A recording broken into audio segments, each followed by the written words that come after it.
Buenos días chicos, el día de hoy vamos a ver el tema de rectas paralelas. Bueno, las rectas paralelas es un subtema del tema de ángulos, ¿sí? Así que vamos a continuar viendo ángulos el día de hoy. Rectas paralelas. Los ángulos entre rectas paralelas y una secante son los 8 ángulos formados por dos rectas paralelas. En este caso, las rectas paralelas sería la recta L y S y una recta transversal. En nuestro gráfico, la recta transversal sería la recta T. Estas tres rectas forman 8 ángulos que vamos a ir definiendo cada uno paso a paso. En primer lugar tenemos los ángulos alternos internos.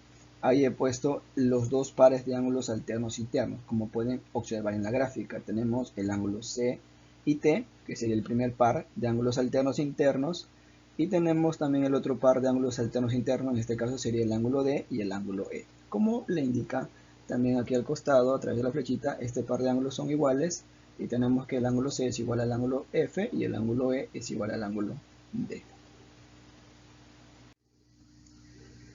Acá también tenemos los ángulos alternos externos, es decir, ¿por qué externos? Porque están fuera de la zona entre las rectas paralelas, por eso se llama ángulos alternos, pero en este caso externos. Ahí tenemos el ángulo A y H, que sería el primer par de ángulos alternos externos, y tenemos el ángulo B y G, que es el segundo par de ángulos alternos externos. También tenemos los ángulos conjugados internos. Ya les he explicado internos, ¿por qué internos? Porque estos ángulos se sitúan en la zona entre las rectas paralelas. Ahí tenemos el primer par de ángulos conjugados, que sería el ángulo C y E, y tenemos el otro par de ángulos conjugados, que sería F y D. Este par de ángulos suman 180, siempre 180. Continuamos. También tenemos los ángulos conjugados externos. El primer par de conjugados externos sería A y G y el segundo par sería D y H, como indica en la gráfica. Estos ángulos, como yo lo había mencionado antes, como son conjugados, suman 180 grados. También tenemos los ángulos correspondientes. Bueno, en esta parte sí quiero que observen más que todo lo que he puesto al costado de la gráfica, ¿no? El par de ángulos correspondientes sería en este caso A y E, que está, digamos, uno sobre el otro, o sea, de las rectas paralelas que están uno sobre el otro, que sería en este caso A y E.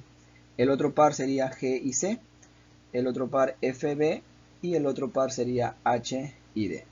¿Sí? Serían los cuatro ángulos correspondientes. Estos ángulos son exactamente iguales.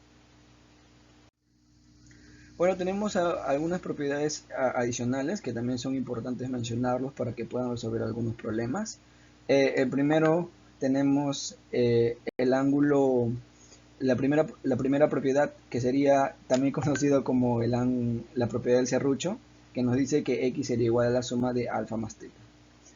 En la segunda propiedad tenemos también parecido a la primera propiedad, sino que es una extensión de la primera propiedad. Es igualito que la propiedad del serrucho. En este caso simplemente que hay un poquito más de dientecitos.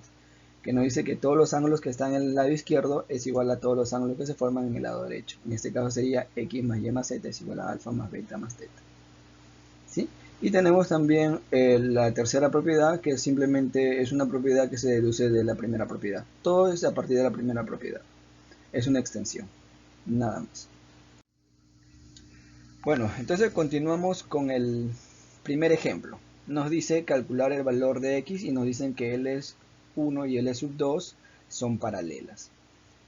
Tenemos, por ejemplo, ahí la solución. Si nos podemos observar, tenemos que 2θ más 3θ son ángulos conjugados. Y como yo he explicado anteriormente, como son conjugados, la suma de estos dos ángulos suman 180. Entonces 2θ más 3θ es igual a 180. Por lo tanto, θ sería igual a 36. También podemos observar en la gráfica que 2θ más y el ángulo x son alternos externos, son ángulos alternos externos. Y como he dicho que los ángulos alternos externos son exactamente iguales. Por lo tanto, 2θ sería igual a x. Y reemplazamos simplemente el valor de x en θ. Valoramos el valor de θ en x, entonces sería 2 por 36, sería igual a 72. También tenemos un segundo ejemplo. En el segundo ejemplo vamos a aplicar lo que es la propiedad, la primera propiedad que hemos visto anteriormente, que es la propiedad del serrucho también conocido, ¿no? Y también nos dicen de que L1 y L2 son paralelas.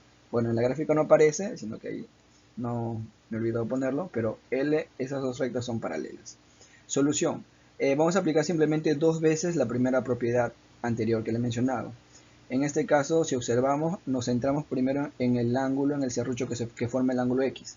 Si aplicamos la primera propiedad, sería de que X sería igual a alfa más teta.